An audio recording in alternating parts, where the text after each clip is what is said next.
The movie starts with great potential for our hero, since a big-bosomed blonde woman plainly asks him to have sex with her.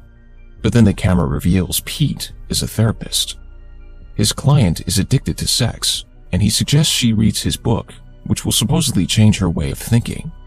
After the credits, the movie starts for good, and we see Pete going through his everyday routine, which mostly consists of him speaking to a recorder and telling it about some new ideas he wants to include in his next book. When he returns in his apartment building, he's greeted by a young man, Josh, who tells him a story about the horrible date he had. Pete evades the situation with some advice and humor. Pete walks into his house and finds his best friends in there, sitting on his couch and watching a movie. One of them is married with kids, Rich, and the other one is divorced, Luke. Pete seems to be the most mature person in comparison to them. He tells them he has to go because his neighbor Michelle has some guests over and he is invited. He grabs a bottle of wine and walks out of his apartment. He strides to his next-door neighbor and knocks on the door. Nikki, not Michelle, opens the door and asks him why he came alone. He was supposed to bring a charming friend with him. Pete explains that one of his friends is married and the other one is on Tinder. Both of them not suitable. Pete escapes Nikki, but he bumps upon Connolly, an over-enthusiastic guy who watches sports on his smartphone and says it's for work. Pete says they have met a couple of times before, but Connolly doesn't remember him. Pete then proceeds in the kitchen, and he finally meets Michelle, who has been busy preparing some new dishes, her unique creations. Pete tastes some food and compliments the delicious taste of it.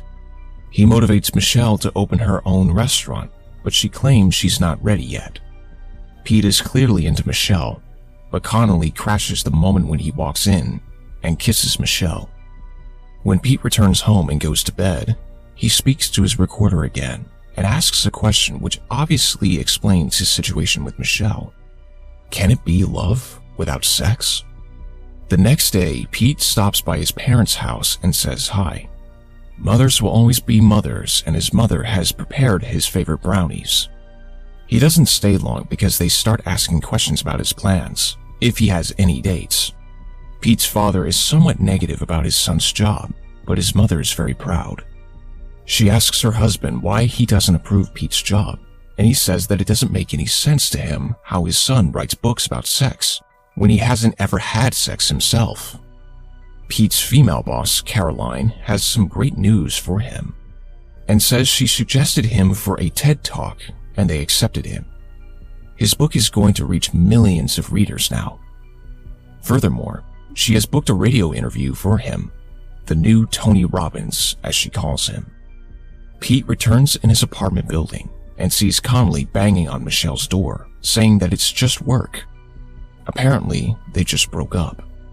Connolly walks away and tells Pete he is lucky he dates dudes instead of women. Pete knocks on Michelle's door and she opens it when she realizes it is Pete. He comforts her and helps her see her own worth. She decides to channel her energy into being a chef. They come real close and Michelle takes the initiative and kisses him. Pete feels uncomfortable. Michelle says she's sorry. Pete says it's okay and suddenly has a terrible headache. He returns home only to sit on a chair, wondering what the hell is wrong with him. In the morning, Pete is abruptly woken up by his friends. They have a basketball game today, and they won't go away if he doesn't get up. Simultaneously, Michelle is banging on his door. He walks out of his apartment and talks to her. She apologizes about yesterday night because things got weird.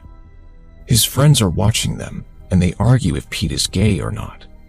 Moments later, as they walk in the park, they tell him that he should have made a move on her.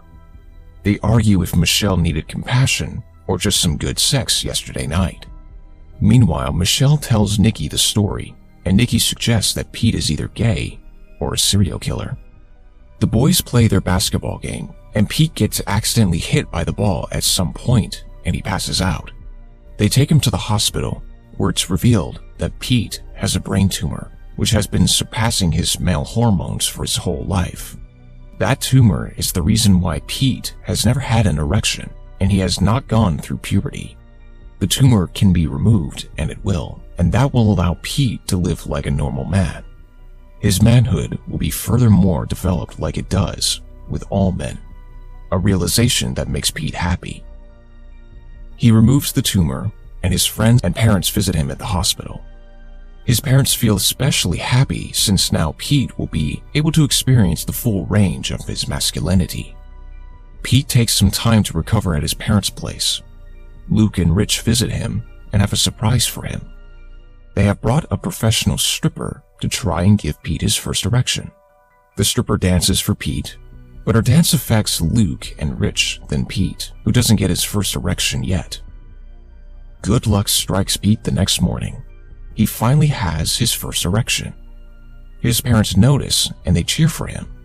He leaves their house and returns at his place where he experiences for the first time the simple pleasure of self-satisfaction. And then he does it again and again, all day long. Pete eventually meets with Michelle, who tells him that she's about to travel in Santa Barbara to participate in a program for chefs. They hug, but Pete immediately backs off because he keeps having strong erections, just like a teenager would. Pete returns in his office and has some meetings with his clients, but now he is different, and he finds it difficult to do his job. He has a new perspective in life, and his hormones are just different. Anything that his clients might tell him gives him a turn on, and he can't really concentrate. Puberty has its downsides too, so it's only natural for Pete to wake up one morning and find out that his face is full of pimples. He visits his doctor and asks for his help. He says he's always horny and moody, but the doctor can't really help him. He explains that what he's going through is perfectly normal, and he better enjoy it. Michelle comes by Pete's apartment to say goodbye because she's leaving tomorrow for her cooking seminar. She tells Pete that he's been different since he returned from the stay at his parents' place. Pete assures her that they will have a lot to talk about when she returns from the seminar. He will be ready to talk by then. The next night, Pete is chilling with Josh and they are playing video games. Michelle video calls him and they briefly talk. She tells him that she is the instructor's favorite student. She is at his place right now with a couple of other students. When they hang up, Josh observes that Pete has gotten jealous. Pete refuses, even though he is jealous. It's time for Pete to have his radio interview with Naomi Wilcoxon. She introduces him to the listeners as the writer of his famous book, which focuses on sexual energy rechanneling.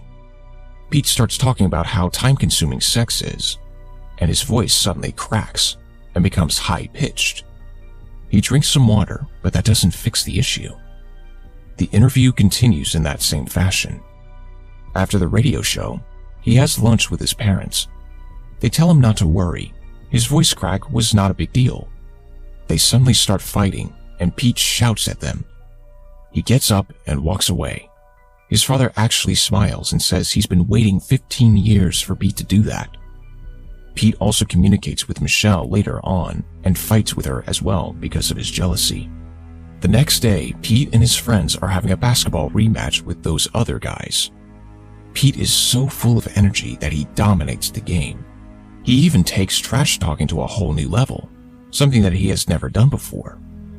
He is so passionate and energetic that drives the other team away, maybe a bit more aggressive than he should. Pete meets with Josh, and they have a talk about women. Josh says that he'd be killing it if he was Pete. He has money, a car, a house. They have a conversation about their crushes, and they both feel disappointed about it, but Pete decides that it's time to take action. He creates a Tinder account and starts dating and have sex on the regular. Michelle returns from the seminar and finds some flowers on her doorstep. She asks Pete if he left them there for her. He didn't. Connolly did. But Pete grabs the opportunity and says he left them there for her as a welcome back. They talk for a bit and arrange for a dinner in 1 hour. Rich calls Pete and reminds him that he has to babysit his children because he has his wedding anniversary tonight. Rich has some big plans for himself and his wife. Pete has forgotten about that, and he completely rejects Rich.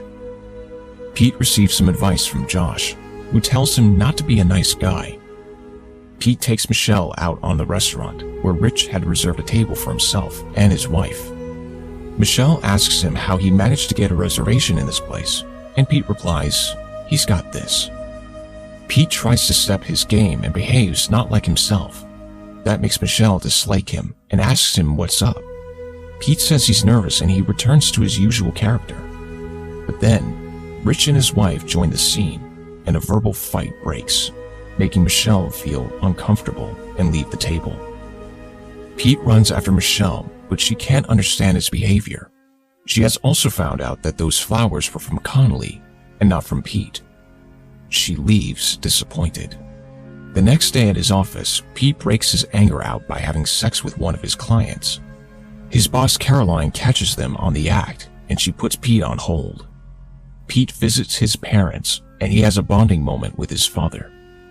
They enjoy a beer, and he tells his father he can't control what's happening to him. His father says most men can't control themselves, and not just in puberty. He shares a backstory of a past mistake and concludes that there is a difference between acting like a man and being a man. Pete asks his father if he has ever felt embarrassed for his son, and his father firmly says no. Pete also says that he feels uncertain about his TED Talk. His father suggests he should just be honest and tell the truth. Pete gets on that stage and he expresses his real thoughts. He says that his book has been missing an important point.